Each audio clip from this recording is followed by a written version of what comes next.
Bismillahirrahmanirrahim. Assalamualaikum warahmatullahi wabarakatuh.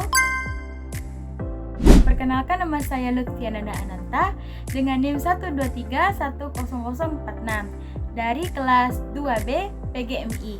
Jadi, kawan-kawan, di sini saya akan menjelaskan tentang bagaimana sih cara membentuk individu yang berintelektual dalam ajaran Islam. Membentuk pribadi dan individu berkarakter intelektual dalam ajaran Islam ini melibatkan pemahaman mendalam tentang nilai-nilai dan prinsip-prinsip yang diajarkan dalam Al-Quran dan Hadis.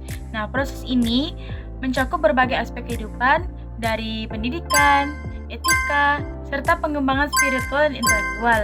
Nah, berikut adalah beberapa poin kunci untuk membentuk pribadi berkarakter intelektual.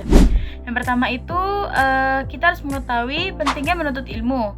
Nah, dalam Islam ini sangat menekankan pentingnya menuntut ilmu. Di dalam Al-Quran juga sudah disebutkan pada surah Al-Alaq ayat 1, Allah menyebutkan, bacalah dan menyebut nama Tuhanmu yang menciptakan. Quran surah Al-Alaq ayat 1.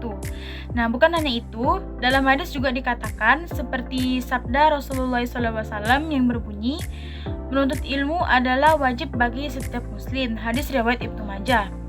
Nah, menuntut ilmu tidak hanya terbatas pada ilmu agama saja, tetapi juga ilmu pengetahuan umum yang dapat membantu manusia memahami alam semesta dan kehidupannya.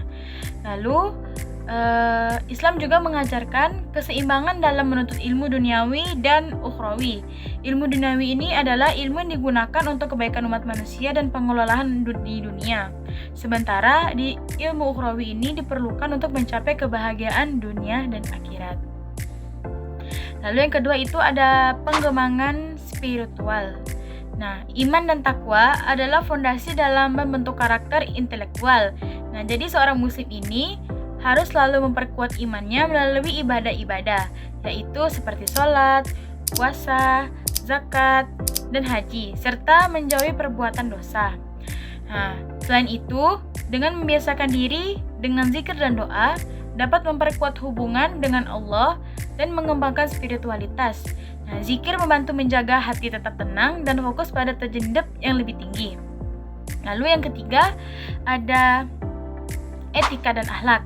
Nah, Nabi Muhammad SAW adalah teladan utama dalam akhlak mulia. Seorang muslim harus meneladani sifat-sifat Rasulullah seperti kejujuran, amanah, sabar, dan rendah hati. Lalu, Islam juga menekankan pentingnya hubungan sosial yang baik. Seorang muslim juga harus bersikap baik kepada orang tua, keluarga, tetangga, masyarakat, dan Rasulullah juga bersabda, sebaik-baik kalian adalah orang yang terbaik akhlaknya. Hadis riwayat Bukhari dan Muslim. Lalu ada berpikir kritis dan reflektif. Yang pertama itu ada tafakur. Dalam Islam mengajarkan umatnya untuk selalu bertafakur, yaitu berpikir mendalam tentang tanda-tanda kebesaran Allah dalam semesta. Tafakur ini membantu meningkatkan kemampuan berpikir kritis dan analitis. Nah, yang kedua itu ada ijtihad. Ijtihad adalah usaha sungguh-sungguh seorang muslim dalam memahami dan menginterpretasikan ajaran Islam sesuai dengan konteks zaman. Nah, ini mendorong perkembangan pemikiran dan inovasi dalam kerangka syariat. Lalu selanjutnya itu ada mengembangkan sikap rasa keadilan dan integritas. Nah, keadilan seorang muslim harus berlaku adil dalam segala aspek kehidupan.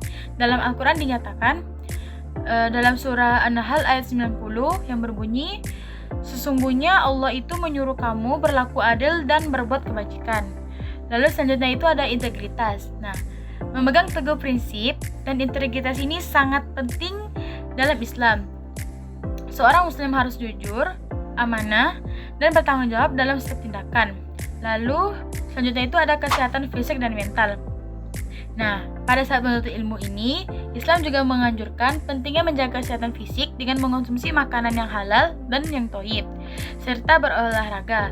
Rasulullah SAW bersabda, mukmin yang kuat lebih baik dan lebih dicintai Allah daripada mukmin yang lemah. Hadis riwayat Muslim. Lalu ada kesehatan mental. Nah, dalam menuntut ilmu, kita juga harus menjaga kesehatan mental dengan menghindari stres yang berlebihan dan menjaga keseimbangan emosi juga penting. Nah, Islam menganjurkan untuk selalu bersikap optimis dan berserah diri kepada Allah dan menghadapi cobaan. Lalu ada kemandirian dan tanggung jawab.